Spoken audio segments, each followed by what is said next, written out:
Dieu veut que vous soyez délivrés de la servitude de la chair, et le moyen pour y arriver, c'est de laisser l'esprit gouverner, de façon à ce que le corps soit complètement sous sa domination. Nous voyons dans le Seigneur Jésus au tombeau de Lazare comment l'esprit travaille en maître, dominant les armées du mal. Jésus frémit dans son esprit, Jean 11, 33. Frémir ici est l'expression de la douleur profonde, mêlée d'indignation, produite dans l'âme du Seigneur, à la vue du pouvoir de la mort sur l'esprit de l'homme. Il alla à la tombe de Lazare avec indignation contre le prince de la mort. Et cette indignation de son esprit éclate avec force et puissance. Quand il s'écria triomphant de toutes les puissances du mal, Lazare sort. Si votre esprit a été vraiment libéré des liens de l'âme et uni au Seigneur, et si vous connaissez la vie dans l'esprit, vous comprendrez dans quelle attitude Jésus s'approcha de ce tombeau. Car c'est la même indignation du Saint-Esprit dans votre esprit qui vous donne la victoire sur les puissances des ténèbres.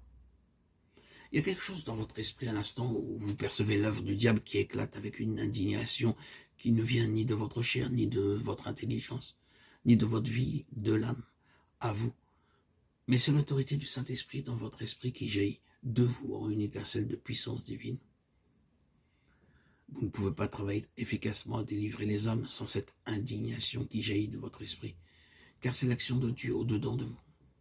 Et ceci ne devient possible en vous que quand Dieu, le Saint-Esprit, a revêtu votre esprit de son revêtement divin. Alors, un certain mouvement profond se produira au centre même de votre âme, de votre être, et éclatera dès que vous verrez l'œuvre du diable s'opposer à vous. Une grande puissance n'est pas toujours une grande influence, mais c'est quelque chose qui se ressent et qui dit en nous avec une autorité tranquille, ceci est l'œuvre de Satan. Aussitôt que vous ressentez cela, vous le résistez dans votre esprit par la puissance de Dieu. Telle est la vie de victoire à laquelle Dieu veut nous amener. Nous voyons maintenant la nécessité de la croix et de la parole de Dieu, laquelle aussi opère en vous qui croyez. 1 Thessaloniciens 2,13. D'un côté, nous regardons au calvaire comme étant la base de toute l'œuvre de Dieu en nous. Et de l'autre côté, nous voyons comment la parole de Dieu doit agir continuellement en nous. Voulez-vous laisser la parole de Dieu pénétrer en vous jusqu'à la division de l'âme et de l'esprit? Il y aurait beaucoup à dire sur la marche selon l'esprit. Il y a cet esprit doux et paisible, 1 Pierre 3, 4. Puis il faut apprendre à ne pas agir sans être en coopération avec le Saint-Esprit. Vous pouvez discerner instantanément quand vous parlez par votre intelligence, par vos facultés mentales et non dans l'esprit. Bien des gens tiennent de superbes réunions bibliques, mais elles sont mortes à moins d'être vivifiées par la puissance du Saint-Esprit agissant dans votre esprit. Vous pouvez écouter les appels les plus chaleureux, les vérités les plus belles, toutes vraies, mais impuissantes.